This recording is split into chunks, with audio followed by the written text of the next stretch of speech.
And so it goes, the parade of history, the changing of the guard on full display on my television set. From Washington, D.C., the baton, well, I don't think it was truly passed. The baton was left on the turf, and the subsequent president picked it up. There was not a true transference of power, at least not a willing transference of power. Instead, somebody just got up and left. And with that somebody, as I affectionately referred to over the last 4 years as the PVP, by that I mean Putin's vice president, is now receding not only into history, but into a whole panoply of torment as Joseph Biden takes front and center stage. And as I'm sitting here watching on January 20th, Inauguration Day, Joe Biden has made his trip to Arlington National Cemetery, and with the former California Senator, now the Vice President, Kamala Harris, they are now laying the ceremonial wreath at the tomb of the unknown soldier, and behind them are former Presidents Obama, Bush, and Clinton. And to be sure, the oldest surviving president, Jimmy Carter, is watching on television from his home in Georgia. And so the honor guard and taps and the drums and the flags waving in the Washington breeze all stand testament to the tragic side of American history, those lost in wars, foreign and domestic. From Arlington Cemetery, just I guess not too many yards away from where they're standing, the eternal flame of John F. Kennedy still flickers into the wind. He who was laid to rest there in November of 1963. I think probably my earliest memories as a kid was those days after the assassination. And I remember watching on black and white television the parade of grief that ultimately led to that gravesite in Arlington National Cemetery. And today, so many years later, people with living memory of that day, including Joseph Biden, stand at attention as they pay tribute to the soldier that is, was, and always will be unknown. And thus begins a new chapter, and hopefully the 4 years of the billionaire brat boy, the PVP, that malignant cancer upon the body politic, will now fade and recede into nothingness, and the slow march of progress can begin anew. I'm hoping so. All I can think back for myself is a year ago when I was in Iowa and I drove to Cedar Rapids, Iowa, and I visited a small gym in an old junior high school. It was a gym out of the 30s or 20s. It reminded me very much of Hoosiers, and it was a rally for a struggling candidate who looked like he might be past his best years, and history had passed him by. And it was a campaign rally for Joe Biden in that gym, and I was fortunate enough to be there and cover it and record it and prepare a podcast for it.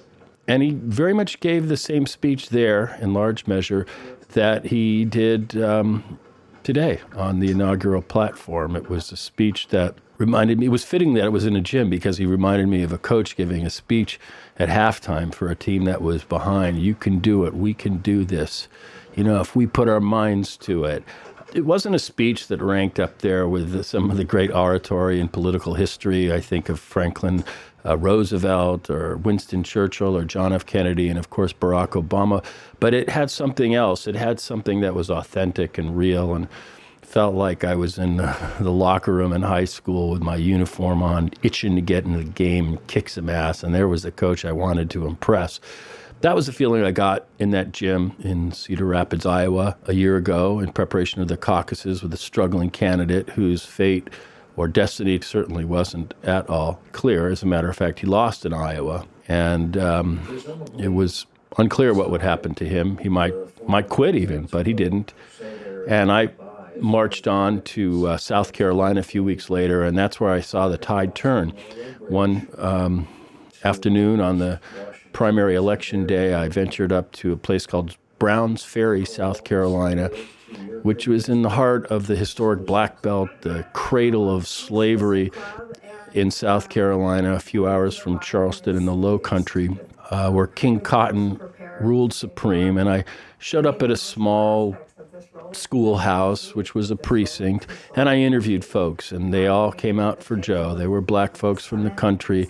They were so friendly and so cool and so inviting to me. I just stood there with this very same microphone that I'm speaking into now and captured audio and their thoughts and who they, were for. And frankly, they were there en masse. They showed up for Obama's vice president, and now the current American president. And then after that, I drove across the state up to the capital, Columbia, South Carolina, where James Clyburn, who presided over the inauguration today, had just a week or two earlier, or a few days earlier, endorsed Joe Biden, and that really put him over the top. And then at 8:01, just 1 minute after the polls closed, the election was called decisively for Joe Biden, and he was on his way to the American presidency. And just a few weeks after that, not even, the whole country closed down because of the virus, and the whole spectacle of American politics took a definite change. But it ended up right here, January 20th, 2021 in Washington, with a new president and a new vice president. And I remember thinking back about Kamala in the debate where she spanked Joe Biden when she attacked him or challenged him on his record over school busing and the larger issue of integration. And she's behind her little place in the podium, Joe, in the candidate semicircle, she faced him off and punched him right in the nose. And at the time, I thought, a lot of people reacted, well, how cruel and uncouth, and they're supposed to be friends. But I thought she was a loyal sparring partner and put her fist right in his nose and said, listen, mister, you better raise your game. You might be president. And if you want to be, you better get better. And he did. So I think he owes her, not unlike how Larry Holmes was a loyal and tough sparring partner for Muhammad Ali in the later stages of his career. And so it began there for Joe Biden. He had to raise his political game and realize that he was in a tough fight indeed. As I watch here now, the MSNBC live cast, a long view of the Arlington Cemetery across the Potomac River. And then on the other side is the Lincoln Memorial. Fittingly, Arlington National Cemetery was the ancestral home of Robert E. Lee, which he vacated after the Civil War, actually during the Civil War, when he joined the Confederacy. And it became an early resting place for a number of Civil War dead until later it became an official national cemetery and a place of honor in our history. So I'm just trying to improvisationally collect my thoughts on this, my second audio installment of 221. And congratulations to all that can listen for having survived these 4 years, the trauma of the politics. For my lady friends, I have distinct memories of when the PVP got into office, the trauma that it provoked in so many women who had seen men like this their whole lives, men that had taken advantage or abused and even raped. And when they saw this big brat boy bully, it provoked all kinds of PTSD and trauma and fear that just didn't go away. But hopefully today it'll recede into something less than a bad memory, and there's a new world order. And it reminded me how much leaders matter, just symbolically. We are under them. They have power over our society. They, in some way, symbolize who we are. And when they're that malevolent, it's just toxic. I couldn't help but think of Hamlet and how Hamlet felt when the illegitimate uncle, Claudius, who had murdered his own father and ascended to become king of Denmark, how that gnawed in his spirit, even though he didn't have the proof that the Claudius was an illegitimate president. It just gnawed at him until he could find the proof, the ocular proof, the visible, tangible, real truth. And it was first offered up by the ghost of his real father, almost like intuition within him. And I felt the same way, and early 2017, I felt in my soul and gut the illegitimacy of this man, and it inspired just this kind of inner fury within me. So much so, in fact, that I did a production of Hamlet, a one-man podcast production, which is available if you can dig it out in 5 episodes. But now we have legitimacy, even after a failed attempt to preserve his illegitimacy, which resulted in a futile assault on the Capitol. It's kind of the final chapter in what is the disgrace of the last 4 years. Our institutions prevailed, they held, not unlike in similar battles. The Francis Scott Key's national anthem about the flag was still there, and the institutions of our country prevailed against a mob that's always been there. It's always been there, lurking in American consciousness. If not their spirit, it's just will always be there. All I could think of is the hundreds upon hundreds of thousands of Southern Confederates who, over 100 years ago, marched willingly and thrillingly to their deaths at places like Antietam and Gettysburg. Pickett's Charge, they marched and sang with joy and glory in their hearts, only to be mowed down and dispatched onto the other side for the simple cause of basically securing slavery into the future.